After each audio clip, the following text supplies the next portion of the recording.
There's been no official findings yet on who exactly was behind the chemical attack, which of course sparked America's appetite for war. And while Washington accuses President Assad of being responsible, some Westerners who were inside the country at that time challenge this notion.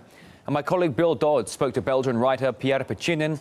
He came to Syria originally under the rebels' protection, though quickly found himself deep inside their detention.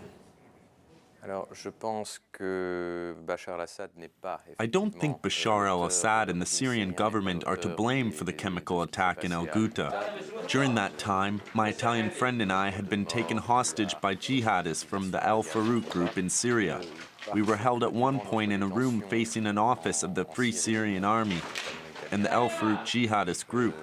We have been in the barracks of the Free Syrian Army and of the Al-Farouk jihadist group as well, and we heard a conversation from this office. The conversation was between one general from the Free Syrian Army.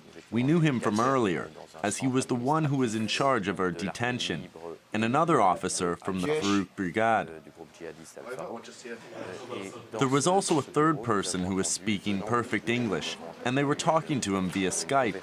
They were talking about the events of Ghouta in the Damascus suburb, and from the conversation it was clear that the Syrian government wasn't behind the attack.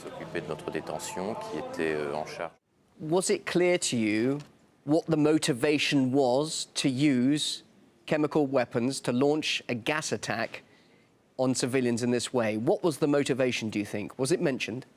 Their motivation wasn't clear from the conversation, but we figured that it would have been absurd for the Syrian government to use chemical weapons. The regime had nothing to gain from the Ghouta massacre. On the contrary, it played into the hands of its enemies, the US, France, and the UK. It gave them a good reason to use force against the Assad government. Either the Syrian government lost its mind, but I don't believe that, or the authors of the attack are the opposition, and it is clear that the rebels are the ones who wanted to benefit from the situation. Let us remind you that the rebels already tried to simulate a gas attack a year ago in Homs.